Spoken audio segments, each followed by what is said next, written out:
Bonjour à tous. À l'occasion de la Semaine nationale de la qualité de l'air intérieur, 6 heures du BAD, la FIMEA et la PQAI s'associent pour parler de ce sujet qui nous concerne tous, la qualité de l'air intérieur. Dans cette mini-série de 3 épisodes, on viendra échanger autour de la qualité de l'air intérieur avec des experts, sur des cas concrets et en essayant de sensibiliser un maximum de personnes sur cette thématique. Installe-toi confortablement, profite bien de la mini-série et si ce n'est pas déjà fait, avant le démarrage de l'épisode, abonne-toi au podcast pour ne rien manquer des occasions de réveiller le BTP. Bonjour à tous, nouvel épisode de 6 heures du BAD spécial semaine de la qualité de l'air intérieur en partenariat avec la FIMEA, Fédération interprofessionnelle des métiers de l'environnement atmosphérique et l'APCAI, l'Action pour la qualité de l'air intérieur. Un nouvel épisode dans lequel on évoquera les enjeux microbiologiques de la qualité de l'air intérieur par la prévention, par la ventilation et aussi comment anticiper ces sujets de la qualité de l'air intérieur grâce à la GTB pour un bâtiment intelligent. Et pour ça, je suis accompagné par 2 membres de l'APCAI, Delphine Brault et Laurent Kuchler. Bonjour à tous. Bonjour. Bonjour.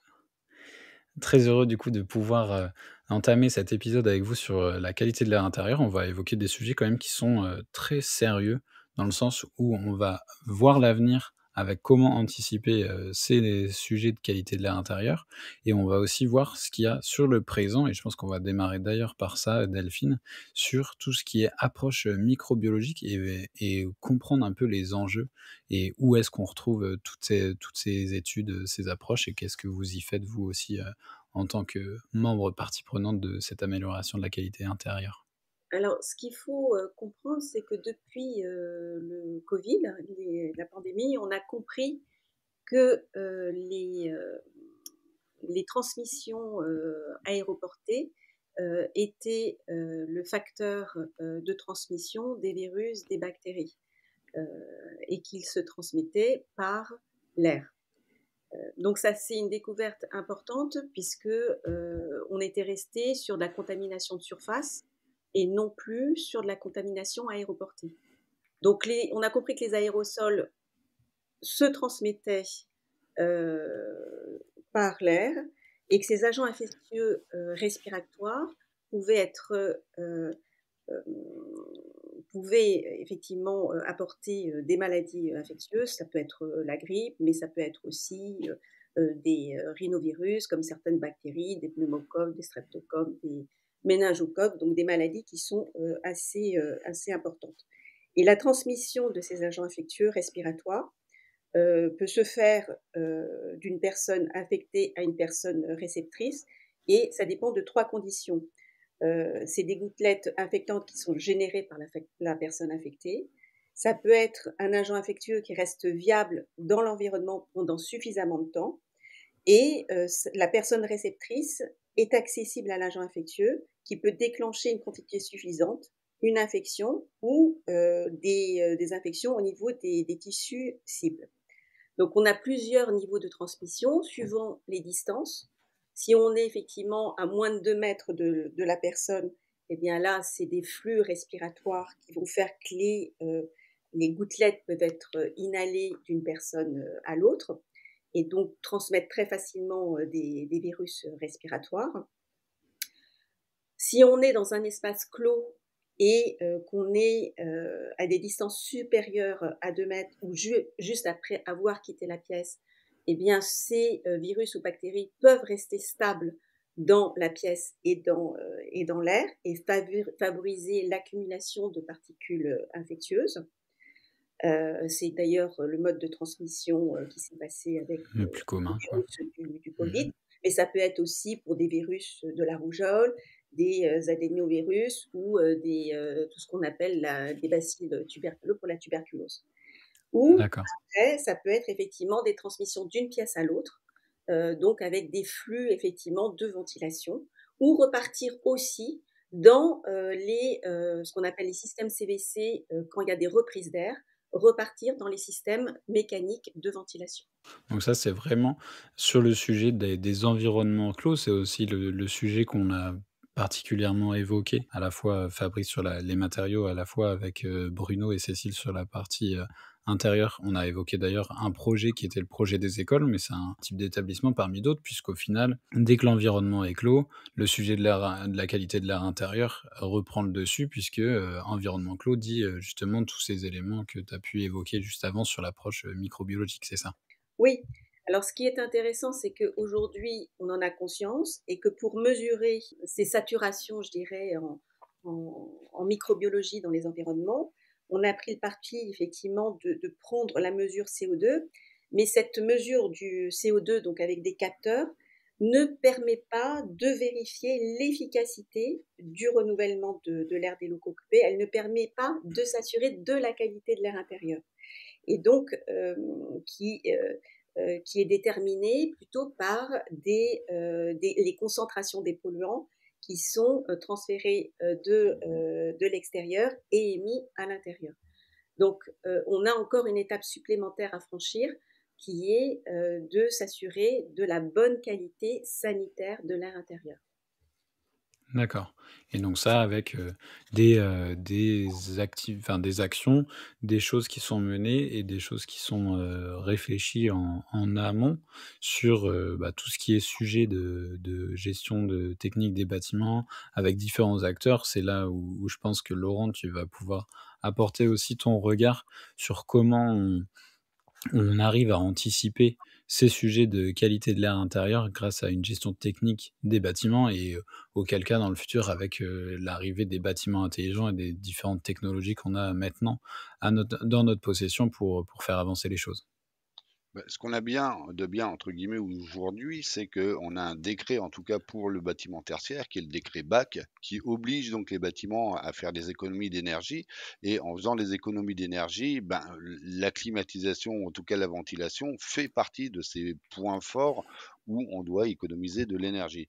Donc automatiquement, on intervient aussi dessus pour ben, améliorer le système qui est déjà en place éventuellement pour moins consommer et voir après si le client le désire, aller encore plus loin, c'est donc personnaliser directement l'ambiance des pièces une par une, puisqu'on a des capteurs dans la GTB qui permettent d'avoir beaucoup plus d'informations que les simples capteurs de CO2. Donc nous, on peut mesurer les COV, on peut mesurer différents gaz, la température, l'humidité, la luminosité. Donc tout ça, on le fait remonter directement aux différentes parties du bâtiment intelligent, donc qui est la ventilation, voire l'éclairage, voire également aussi le soleil, l'éclairage extérieur, parce D'accord? que on s'est aperçu que l'été, le fait que les rayonnements du soleil tapent à l'intérieur de certains bâtiments, ça dégageait énormément de CO2. Donc, on Mmh. peut éventuellement faire baisser des stores. Enfin, je veux dire, les applications de la GTB, en tout cas dans la qualité de l'air, sont vraiment quasiment infinies, puisqu'on peut même faire agir le bâtiment en conséquence des personnes qui se trouvent dans une pièce. Donc, Ouais. s'il y a une personne dans une pièce, la ventilation va être mise beaucoup plus basse. On va peut-être couper certains registres de la ventilation. Et s'il y a plus de personnes, automatiquement, elle va se mettre à un niveau plus haut pour assurer une qualité de l'air tout en la mesurant en permanence et en temps réel, contrairement aujourd'hui aux capteurs de CO2 qui vont nous donner une indication, mais Ouais. il n'y a pas forcément une action derrière pour contrecarrer cette indication si elle est mauvaise. Enfin, en tout cas, pas d'action hors action humaine. Là, Ouais. ça se fait tout seul. Les mesures sont gérées en temps réel et on voit les informations aux différents éléments du bâtiment pour justement que ça impacte, ça emmène plus d'air frais, moins d'air frais, suivant les personnes, suivant Mmh. l'heure également, suivant la température, suivant tout. Et donc ça, c'est des sujets qui sont amenés, en amont. C'est un peu la clé de toute réflexion aussi, de bâtiments intelligents. Anticiper, cette gestion des flux d'air, anticiper aussi le contrôle de tout ça. Avec qui du coup avec qui on doit voir aussi pour, traiter par exemple si là, il y a des personnes qui écoutent et qui sont dans les sujets en amont de construction, par exemple les bureaux d'études et autres. Qu'est-ce qu'ils peuvent mettre en place dans ce créneau de bâtiment intelligent, de mise en place? Quelle technique il y a? Qu'est-ce qu'on peut apporter au bâtiment de manière intelligente? Tu as parlé de ventilation, tu as parlé de rideaux, de lumière. Est-ce qu'il existe des solutions dont tu as connaissance qu'on peut évoquer là, entre nous, sur ce sujet-là, qui peuvent être aussi, qui peuvent donner des idées à des acteurs dans le tertiaire et aussi dans les écoles qui n'ont pas forcément les mêmes obligations comme tu as pu le rappeler? Bah, tout simplement de prendre le contact avec un intégrateur. La technologie de la GTB à l'heure actuelle au niveau mondial, c'est, le KNX. Bon, c'est un nom un peu barbare, mais c'est le nom du protocole qui est utilisé et c'est, des produits qui sont interopérables à travers toute la planète. Donc quel que soit l'endroit ou la marque, qu'on va acheter, on peut l'assembler, ça OK. fonctionne.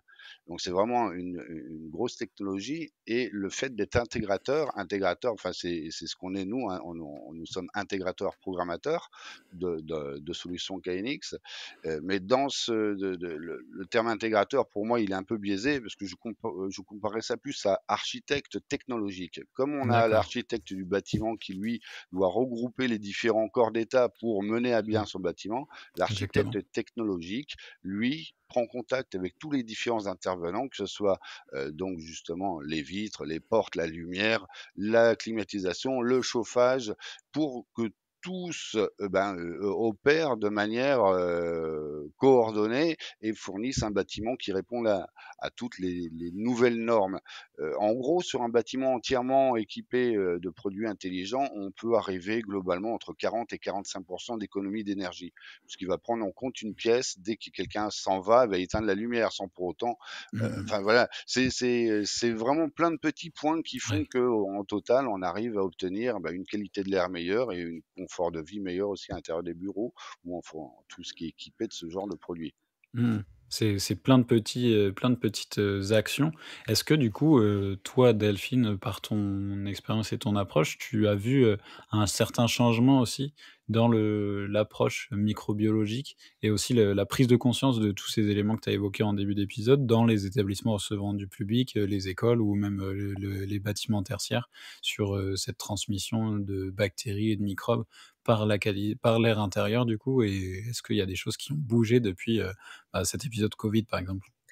Tout à fait, puisque avec le décret tertiaire et justement avec la problématique du Covid, des acteurs bureaux s'intéressent à la santé de leurs salariés. On appelle ça effectivement mieux vivre, le mieux-être dans les bâtiments pour leurs employés. Et ils s'attaquent à des problématiques de moisissure, puisque quand ils font des contrôles de la qualité de l'air intérieur, il y a plusieurs critères. On peut avoir benzène, formaldéhyde, cove, etc. Plus les moissures, les levures. Et sur ces D'accord. points-là, ils avaient effectivement, sur des, on a remarqué effectivement qu'ils n'étaient pas optimum et ils cherchaient à réduire ces moisissures et ces levures qui ont des conséquences non négligeables sur la santé et sur le bien-être. Et donc, avec des actions non seulement sur la GTB, sur l'augmentation des ventilations dont a parlé Laurent, l'introduction d'une meilleure filtration dans les centrales de traitement d'air, que ce soit par des filtres plus performants ou l'intégration de ce qu'on appelle des UV germicides, permet d'améliorer, de détruire ces moisissures et d'améliorer la qualité sanitaire de l'air. Et après, effectivement, moi j'ai un exemple de bâtiment de 20 000 mètres carrés qui a été équipé, où toutes les centrales de traitement d'air ont été équipées d'UVC au niveau des batteries pour détruire de ce qu'on appelle le biofilm. A posteriori, donc 3 mois après, l'étude sur la qualité de l'air a révélé une disparition complète des moisissures. Donc ça, c'est très intéressant. Oui. C'est des solutions qui permettent d'améliorer la qualité sanitaire de l'air intérieur. C'est vraiment des solutions du coup qui sont mises en place et qui fonctionnent, qui ont des retours. On a déjà des retours et c'est hyper important de les avoir mis en avant, de les avoir, cités aussi dans cet épisode, de sensibilisation, hein, clairement parce qu'on fait, ensemble, cette action de sensibilisation comme peut faire, l'APQAI et c'était un très bon moment de partage je pense pour tout le monde qui ont suivi cette série de de la qualité de l'air intérieur, puisque c'est un sujet qui nous touche tous, qu'on soit de près ou de loin, à la fois le monde de la construction, mais à la fois en tant que particulier, des sujets qui vont nous impacter au quotidien, à la fois, chez les jeunes pour les écoles, dans le tertiaire pour la partie professionnelle et dans plein d'autres moments de notre vie. Donc, merci à vous 2 d'être venus en parler. Merci à la PQAI et la FIMEA pour, cette semaine de la qualité de l'air intérieur et on se retrouve très vite pour parler des sujets liés à la construction sur 6 heures du BAT. J'espère que tu as apprécié cet épisode en collaboration avec la FIMEA et la PQAI. En tout cas, il était hyper important pour nous de sensibiliser un maximum d'acteurs. Si tu as apprécié l'épisode, sache que tous les éléments cités, les livres, les études et les labels sont en description, tu peux te renseigner. Et si tu veux sensibiliser les personnes autour de toi, je t'invite à te rapprocher de la FIMEA et de la PQAI. Quant à nous, on se retrouve très vite pour réveiller de nouveau le BTP.